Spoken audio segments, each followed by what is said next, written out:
Hello guys, welcome back to sa ating channel. So, medyo matagal tayong hindi napag-video kasi naging busy tayo. So guys, gagawin natin ngayon, papakita ko sa inyo kung ano na nangyari doon sa mga inaalagaan natin bonsai dati, sa mga ilang buwan na hindi natin nakapag-video. So, umpisa na natin.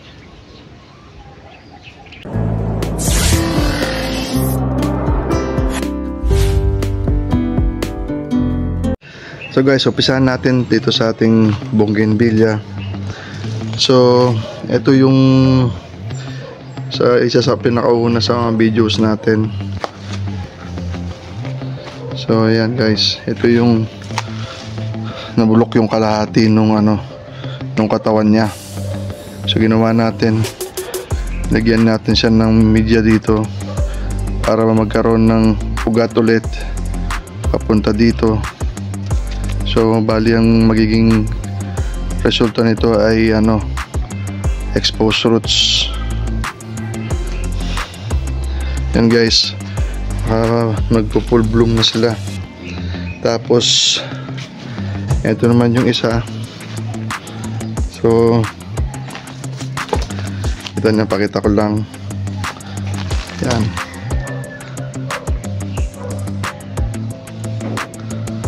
Canopy style. So yan guys, mag full bloom to guys. Lahat ng ito mapupuno ng mga bulaklak. Yan. Yan na siya ngayon guys. Ito magkakaroon pa ng bulaklak dito.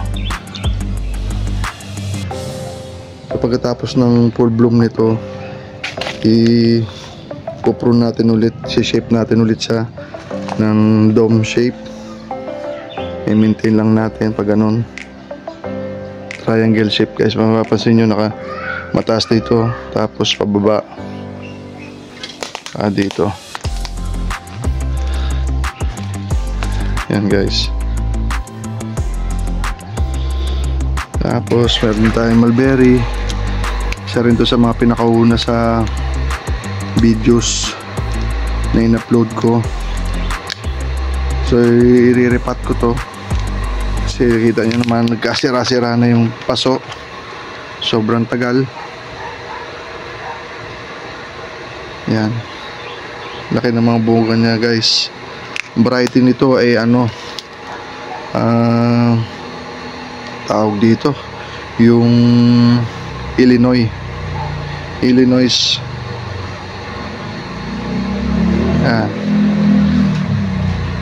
So may mga sinetback din tayo. Ito yung native wild mulberry, isa rin to sa pinakauna sa videos natin. So pinapag wild natin siya kasi ito madalas mag dieback yung mga, dahil siguro sa media niya. Pero ngayon gumagamit na tayo yung river sand lang para iwas bulok yung mga ugat at saka dieback ng mga sanga. So kasi ito yung isa sa mga big cutting propagation videos ko. Ayan. Tapos ito isa rin to sa nasa shorts ata yung video nito. So tinetry na natin siya. So kukunin lang natin yung laki nito, at least 1/3 data ng diameter nito. Yan.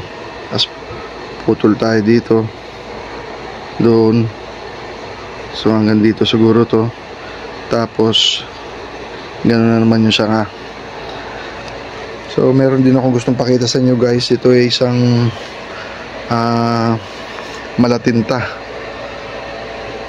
So isang shrub kung saan to lumalaki. Kahit namumunga to ng kulay violet, kapag pinisa mo parang tinta yung kulay. So madalas namin paglaruan to ng mga bata kami. So para siyang argaw Taiwan sa bilis ng paglaki ng mga niya, tsaka paghilom. Guys, so pinapalaki natin to, pinapataba. Yan. Malatinta guys.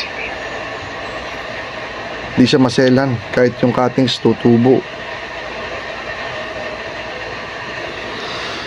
Tapos ito yung hinat natin dyan sa tabing bakod lang na yung argaw gubat. Tapos ginrap lang natin siya ng argaw Taiwan.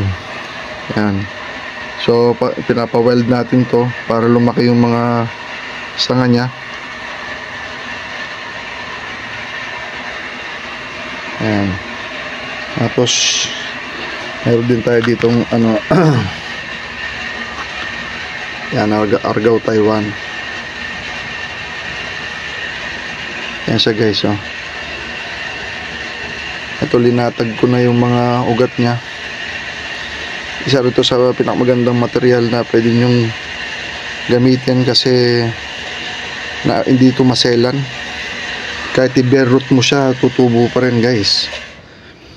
So madalas hindi ako nagbe-bare root na ng mga puno kasi dami ko nang napatay na puno. Siyempre lahat susubukan natin kung ano yung maganda, kung ano yung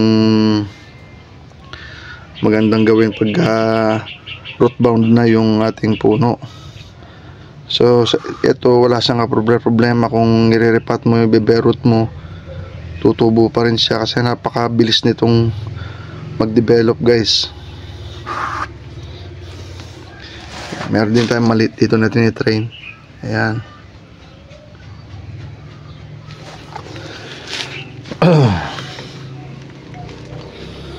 Ayan. Ito man guys, kung naalala nyo yung air layering video ko sa starfruit, ito na siya. So guys, ito matagal yung pag air layer nito, pero napaka hindi naman siya maselan. Kumbaga yung survival rate mataas din. So yan, namumunga na siya guys, kasi nga galing ito sa mother plant natin na 5 years na. Yan. Hindi ko tinanggal yung mga para makita nyo. So linatag natin ulit yung mga sanga ito. Dati ito nakaganito, nakaslanting. So binago natin, ginawa nating informal upright. Yan. So kita nyo, may bonsai ka na, may prutas ka pa. Sa mga nakapanood sa akin mga videos before, mahilig ako sa mga bonsai, fruiting bonsai. Yan. So nasa 1 year na yata to. Yan, linatag natin siya guys.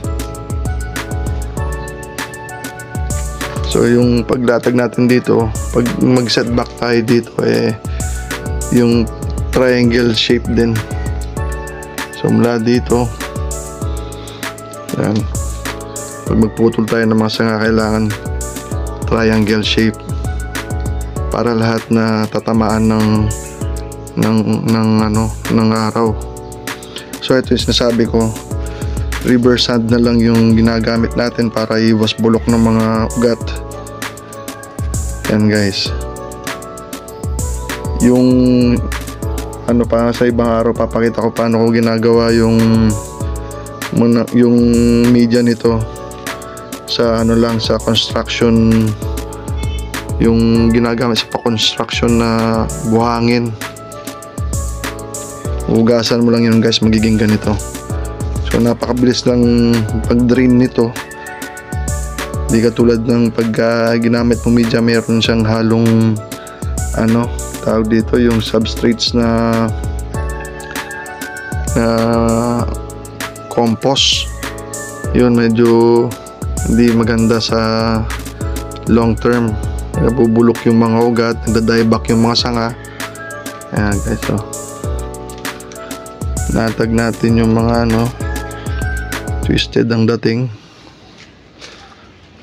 para lahat ng angle kita yung pagkakabaliko nung mga niya sanga. Ayan. So guys, ito yung mother plant niya. Hindi to intended sa bonsai material, kaso inaayos ko na rin para maganda. So hindi ko rin tinanggal yung ano, kakaripat lang nito guys. At saka nga pala itong balikan natin yung ano, sorry. Balikan natin yung eto guys, ang ugat nito hindi to binerot ha. Binawasan lang natin hanggang dito. Ayan, para magkaroon ng room yung roots niya pang develop. Tapos ito hanggang dito lang. Ayan. Ayan, ito. Pakita ko sa inyo yung mother plant niya. Saan ko na nakuha to. Dati siya dito. Dito yun nakadugtong. Tapos inner layer natin siya. Tapos pinutol. Yun. Tapos tumubo na naman ito. Ayan. So nakita nyo guys. Isang sabi ko na itong star fruit na to matamis. Wala siyang asim pag hinog na. So nakuha ko itong material na to, galing to sa from seed lang to. So sa bahay namin na sa nanay ko, meron kaming puno doon na sobrang tanda na, pero ngayon namatay na yung puno. So nagtanim ako ng buto. Tapos pag ano niya, bunga niya, kapares pa rin niya yung mother plant na kung saan ko nakuha yung mga buto guys. So ito, subukan natin guys. Napakatamis ito.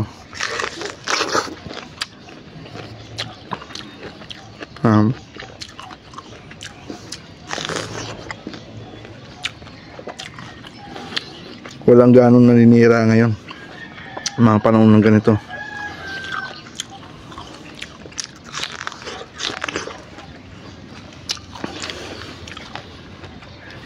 So,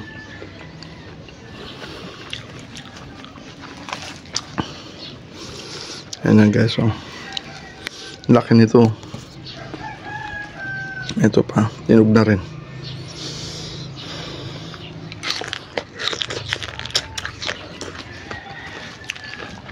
Kaya ito guys, in-upload ko sa, kaso isa lang yung ugat na malaki. So hindi ko na yung hinalukay pa hanggang dito kasi wala ka naman makikita. So lagyan ko siya ng coco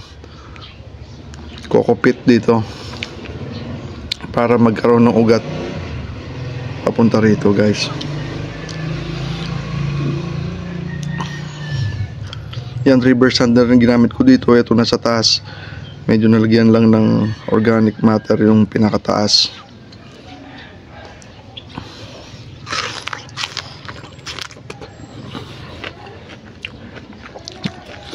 Mga butong to guys, tatanim din natin ulit to kasi maganda rin material ng star fruit.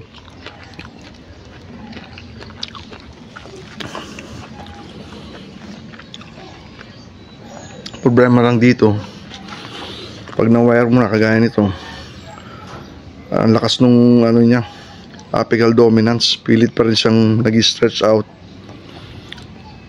So balak ko to, ito i-markot ko to para may maliit tayong bonsai. Yan. Ito pa yung isang ano. So guys, ito yung isang ano, markoted na galing din dito sa mother plant na to. Tignan nyo, ang liit lang, may mga bunga na.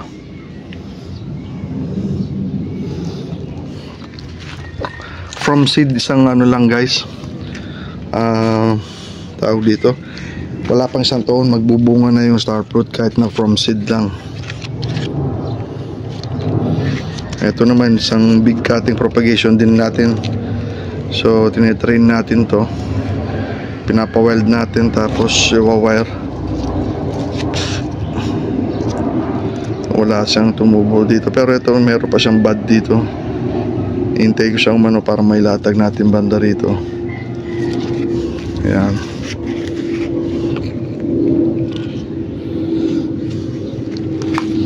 Ayan. Tapos ito yung isa rin sa videos na big cutting propagation guys. Ito. Layo ko na konti yung camera natin. Ayan. So dati hanggang dito lang to. Ayan. Tapos tumubo, kinat ko dito. Tumubo, kinat ko rito. Tumubo, kinat ko rito. Ayan. Para paliit yung linya niya. So from here, at ito guys, inverse taper to. So payat siya dito. Tapos nagpatubo tayo rito para lumaki yung gitna nito. Yan, tapos tinanggal na natin. Ito, baka sa ano ko rin to. Baka tanggalin ko rin to kasi ito dapat yung first branch ko, tapos second branch. Ayan. Kaso ang napakalit kasi yung base nito before. Kaya pinabayaan ko lang muna dyan. Ito ay Lunes mulberry din ito. Ayan guys. Ang laki ng bunga guys.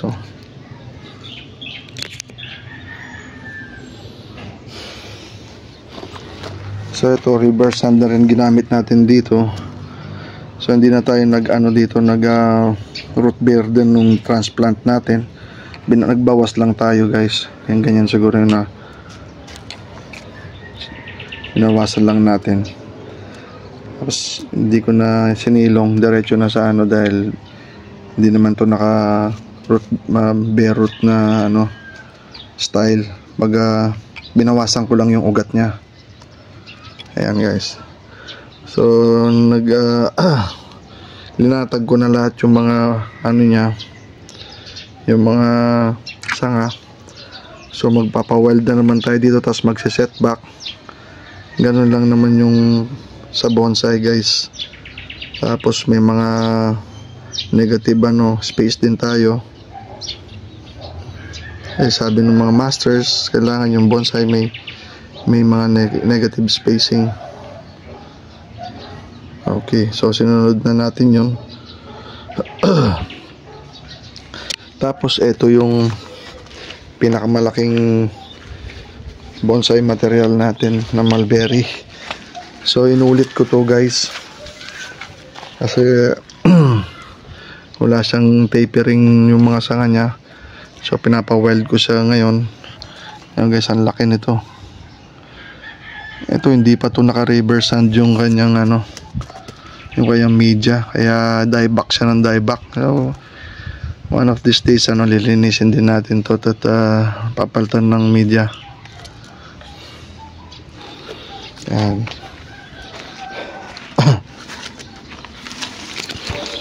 So ako, skip na yung ating garden guys. So ito naman, ito yung sampalok na hindi ko wina-wire. So directional pruning lang ginagamit natin dito guys. So 5 years na rin ito. Ayan, naka dome shape lang siya pagka nag setback ako ng mga sanga. Ayan, walang wiring yan guys, lang directional pruning. Tsaka yung tinatali ko pababa yung pag may kailangan sa kang ibaba. Ganun lang. Sa experiment din.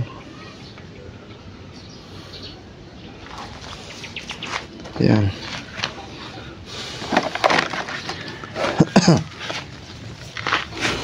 Ito yung yung isa sa video ko na base plate na inner layer ko. Ito siya ngayon namumunga. Ayan guys, dami niyang bunga.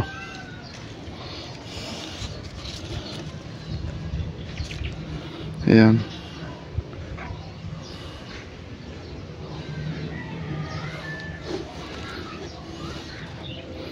So mas maganda talaga guys, mag-umpisa kayo sa mga matataba na yung diameter ng puno. Para pag dinidevelop nyo malapad yung diameter nung pinakatrungko nya.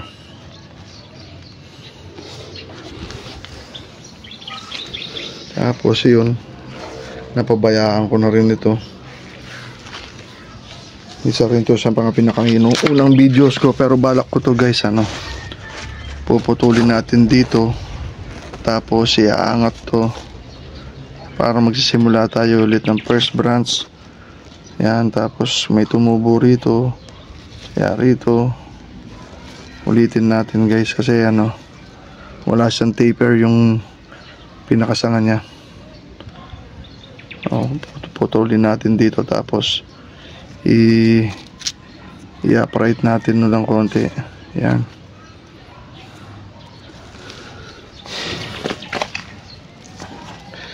Ito, katatapos lang ng full bloom niya. Ito rin isa sa mga videos natin ng bougainvillea.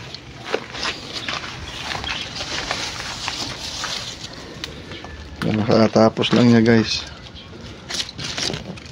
Namamatay na yung mga bulaklak niya. Ang tagal din ng variety ng bougainvillea na to, na yung bulaklak niya matagal matanggal. Kaso problema nito guys, yung kanyang trunk madaling mabulok. Yan. Tapos ito yung isa sa mga videos natin na star fruit, na yung 8 months old na star fruit na munga, na mulaklak. Pero ngayon continuous na yung pagbubunga niya. Ayan. So workshop din natin to sa ibang araw. Ayan, nagkagatan na yung mga lalalim na nasugat guys. Importante kasi may oras tayo sa mga halaman natin. Pag nawalan tayo ng oras, wala na, masisira ulit yung mga puno. Yan. Ay naku, ito hindi ko na nalinis. Ito yung isa sa mga videos ko na air layering ng bayabas. Ayan, Bangkok na bayabas guys, o guapol. Ito may bunga pa siya. Nakalimutan ko na rin yung mga wire niya. Nagkaagatan na. Ayan, lalim na nito. So tatanggalin natin ngayon mamaya yan. So ito naman guys, ito yung honey orange from seed o pongkan. So balak ko gawing material, kaso nakakatakot to guys. Ayan ang tutulis ng mga tinik. Ewan ko kung ayoko pa naman sa material yung mga matitinik. Ito rin, pasin nyo to. Ito, kung natatandaan nyo to, mga nakapanood ng mga video ko. Yan, ito yung pinakamalaking cutting propagation ko. Buhay pa rin siya guys. Mulberry, hindi pa natin siya na iwa-wire, pero wire natin to. Ayan, ganun natin. Tapos titignan natin kung meron na siya na-develop na nebari. Tapos sabay palit ng media.